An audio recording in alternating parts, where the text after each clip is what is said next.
दोस्तों बरसात के मौसम में खाने के लिए आपके लिए लेकर आया हूं सबसे बेस्ट और सबसे लाजवाब लड्डू की रेसिपी।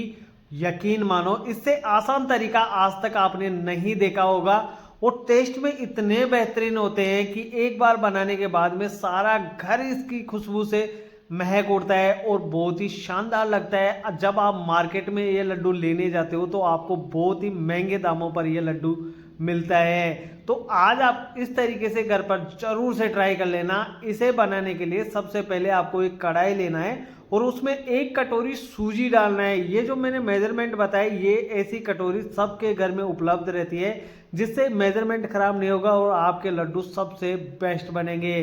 तो एक कटोरी सूजी लेने के बाद में एक कटोरी आपको बेसन लेना है। बेसन डालने के बाद में इन दोनों चीज़ों को आपको अच्छी तरीके से मिला लीजिए, क्योंकि दोस्तों जब ये अच्छे से मिल जाएगी तो आपके जो लड्डू का टेक्सचर आएगा ना बहुत ही बेहतरीन आएगा और इन दोनों के कॉम्बिनेशन से जो लड्डू में टेस्ट आता है ना वो आज तक आपने इस तरीके से नहीं देखा होगा। अब इसके बाद में 2 चम्मच हम यहाँ पर देसी घी डालेंगे। याद रखना रिफाइंड ऑयल बिल्कुल यूज नहीं करना है मोइन के अंदर, क्योंकि ये जो घी होता है ना इसको बिल्कुल खस्ता बनाएंगे और अंदर से बिल्कुल सॉफ्ट बनकर तैयार होंगे। अब टेस्ट के लिए आधा कटोरी आप यहाँ पर डेसिकेटेड कोकोनट पाउडर जरूर से डाल देना, क्योंकि बरसात के मौसम के लिए हम यहाँ पर लड्डू बना रहे हैं। अगर गर्मियों में आप ये लड्डू बनाएंगे तो कोकोनट पाउडर डालने की बिल्कुल ज़रूरत आपको नहीं है। इन सबको डालने के बाद में आपको हाथों की सहायता से अच्छे से रब करना है 2 से 3 मिनट, ताकि जो मोइन है ना वो दाने दाने तक पहुंच जाएगा। और उसके बाद में इसका टेस्ट देखना दोस्तों, इसका टेक्सचर देखना बहुत ही कमाल का आता है। इस तरीके के लड्डू मैंने पहले भी बनाए हैं, लेकिन ये जो लड्डू बने हैं ना इनके टेस्ट काफ़ी बेहतरीन आया और आप इसे कई दिनों तक स्टोर करके रख सकते हो, बिल्कुल ख़राब नहीं होता है। यानी कि जब तक बारिश चलेगी तब तक आप इसे स्टोर करके रख सकते हो, बिल्कुल ख़राब नहीं होगा। अब इसे आपको हाथों की सहायता से अच्छी तरीके से मसल लेना है। 2 से 3 मिनट का समय आपको ज़रूर लगने वाला है। अब उसी कटोरी में पानी भरकर आप थोड़ा थोड़ा करके पानी डालते जाइएगा, क्योंकि आप क्या करते हो कि एक साथ इसके अंदर पानी डाल देते हो, जिससे इसका जो डो बनेगा वो बिल्कुल ढीला बन जाएगा और आपके लड्डू परफेक्ट नहीं बनेंगे। इस बात का आपको ध्यान रखना है। थोड़ा थोड़ा करके पानी डालते जाइए। 2 से 3 बार में जब आप पानी डालेंगे तो आपका जो डो है बिल्कुल परफेक्ट बनेगा। और आप जैसे 2 बार पानी इसके अंदर डाल दो तो थोड़ा मिश्रण हाथ में उठाकर देख लीजिए इस प्रकार से कि इसके लड्डू बन रहे हैं या नहीं बन रहे हैं। ये प्रोसेस इसलिए मैं आपको बता रहा हूं ताकि आपका जो डो बने ना बिल्कुल परफेक्ट बने। तो मैंने यहाँ पर 1 कटोरी पानी लिया था तो उसमें से इतना ही पानी मेरे को लगा कि यानी कि आधा कटोरी पानी मेरे को यहाँ पर लगने वाला है। अब आप इस जब डो बनकर तैयार हो जाए तो इसका टेक्सचर देखना, बिल्कुल परफेक्ट टेक्सचर आपको देखने को मिल जाएगा।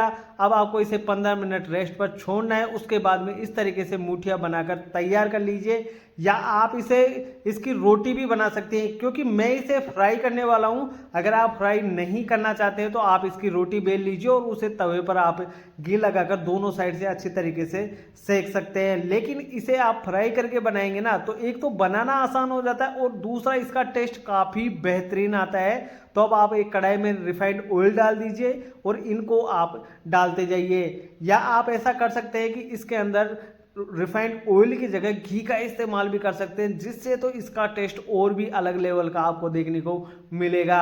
अब मैंने यहाँ पर रिफाइंड ऑयल में इन्हें डाल दिया है। गैस की फ्लेम यहाँ पर लो रखना, मीडियम नहीं रखनी है, हाई नहीं रखनी है, क्योंकि लो फ्लेम पर जब ये 7 से 8 मिनट में पकेंगे ना तो ये अंदर तक पक जाते हैं। और जब अंदर तक ये पकेंगे ना तो एक तो इसका टेक्सचर बिल्कुल दानेदार आएगा और दूसरा इस स्वाद में बहुत ही बेहतरीन आएगा। जिसे भी आप खिलाओगे वो ये नहीं बता सकता है कि इसमें कौन कौन सी चीज़ें आपने डाली है, यानी कि इसका जो स्वाद है ना बहुत ही बेहतरीन आता है। अब आपको इसका गोल्डन ब्राउन कलर आने तक पका लेना है। फिर इसके बाद में आपको बिल्कुल ठंडा करना है। इसे ध्यान रखना बिल्कुल ठंडा करना है। अब मैं तोड़कर भी आपको दिखा रहा हूँ, इसके अंदर का टेक्सचर देखो कितना कमाल का है। तो सारे के छोटे छोटे टुकड़े कर लेंगे और टुकड़े करने के बाद में आपको मिक्सर जार में डालकर इन्हें पीसना है। लेकिन इस बात का ध्यान रखना कि इसे गरम गरम में आपको बिल्कुल नहीं पीसना है। जब ये बिल्कुल ठंडे हो जाए, यानी कि आपको कम से कम 25 से 30 मिनट इन्हें बिल्कुल ठंडा करना है, उसके बाद में आपको इसे पीसना है।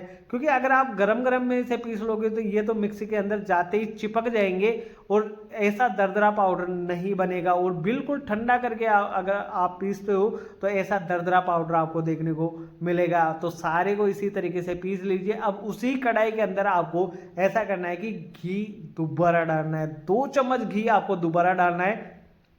हमारा जो टोटल घी लगेगा ना वो आधा कटोरी लगेगा, ज़्यादा घी नहीं लगने वाला है। जब ये मेल्ट हो जाए तो आप इसमें 1 कप चीनी डाल देना, या आप यहाँ पर गुड़ का इस्तेमाल भी कर सकते हो या फिर बूरा खंड का इस्तेमाल भी आप कर सकते हो। मैं चीनी के साथ बना रहा हूँ। तो पहले आपको ऐसा करना है कि चीनी को घी के अंदर डालकर हल्का सा मेल्ट करना है, कैरेमलाइज नहीं करना है, हल्का सा मेल्ट करना है। और फिर उसके बाद में आपको आधा कप इसके अंदर पानी डालना है, क्योंकि इससे ये होगा ना कि लड्डुओं का कलर है ना बिल्कुल निखर कर आएगा और अलग कलर आपको देखने को मिलेगा। इस तरीके से जब आप बनाते हो तो अब आपको इसकी चाशनी बनाकर तैयार कर लेनी है। एक तार वाली चाशनी नहीं बनानी है, क्योंकि एक तार वाली चाशनी से जब हम लड्डू बनाते हैं ना तो लड्डू ठंडे होने के बाद में हार्ड हो जाते हैं। अगर आप एक तार जल बनने से जस्ट पहले गैस की फ्लेम बंद कर देंगे तो आपके लड्डू कभी हार्ड नहीं होंगे, और जब आप इन्हें खाओगे तो ये आपके गले में भी नहीं चिपकेगा। क्योंकि कई बार आप देखते हो कि जब आप घर पर लड्डू बनाते हो और उन्हें खाया जाता है तो गले के अंदर चिपक जाता है, हल्की सी खराश सी आने लगती है, तो वो भी बिल्कुल नहीं आएगी। अब जो भी ड्राई फ्रूट्स आप डालना चाहो ना वो चाशनी के अंदर ही आपको डाल देना है, फ्राई नहीं करना है, चाशनी के अंदर डाल देना है। और अब मैं यहाँ पर खरबूजे के बीज भी इसके अंदर डाल रहा हूँ। अगर आपके पास हो तो ज़रूर से डालना, और नहीं है तो आप इसे अवॉइड भी कर सकते हो। ये जो चाशनी के अंदर ड्राई फ्रूट्स पकेंगे ना, तो बारिश के मौसम में छोटी छोटी बातों का ध्यान रखना है और ये लड्डू घर पर बनाना है, नहीं तो बारिश के मौसम में लड्डू ज़्यादा दिन तक नहीं टिकते हैं।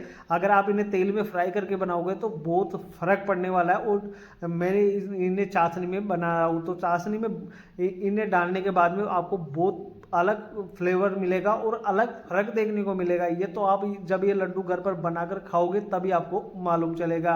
अब 1 चम्मच घी मैंने और डाला है, तो टोटल मैंने यहाँ पर 5 चम्मच घी का यूज किया है, यानी कि आधा कटोरी। अब जो हमने यहाँ पर मिश्रण बनाकर तैयार किया था ना वो मिश्रण थोड़ा थोड़ा करके इसके अंदर डालते जाएंगे। याद रखना मैंने गैस की फ्लेम बंद कर दिया और इसे कढ़ाई को नीचे उतार लिया है। फिर उसके बाद में हम मिश्रण इसमें डालने वाले हैं। तो मिश्रण को थोड़ा थोड़ा डालना, 2 से 3 बार में।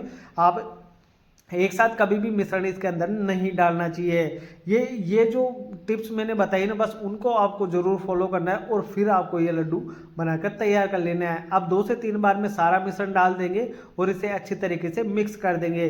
अब दोस्तों मैं आपको एक चीज़ क्लियर कर देता हूँ कि अगर आप इसकी बर्फ़ी बनाना चाहते हैं, बर्फ़ी की शेप में बनाना चाहते हैं, तो आप इसी समय इसको दूसरी प्लेट में ट्रांसफ़र करके जमा सकते हो और 2 से 3 घंटा इसे ऐसे छोड़ देना, फिर आपकी जो बर्फ़ी है वो अच्छे से सेट हो जाएगी। और अगर आपको इसका लड्डू बनाना है ना तो फिर वो तरीका मैं आपको बता रहा हूँ।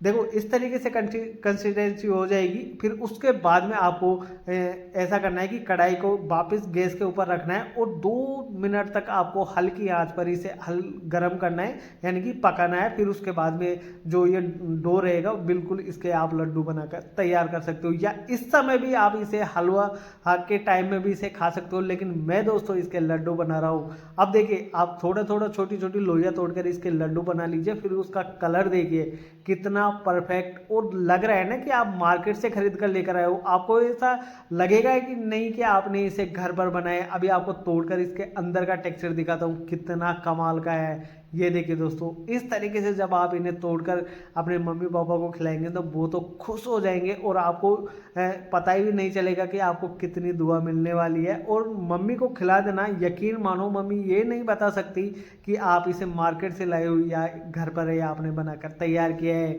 पड़ोसी तो इसकी खुशबू से आपको पूछने आ जाएंगे कि आज आप कौन सी रेसिपी बना रहे हो, इतनी बेहतरीन बनकर तैयार होती है। यकीन मानो इस लड्डू का टेस्ट शब्दों में बयान नहीं किया जा सकता।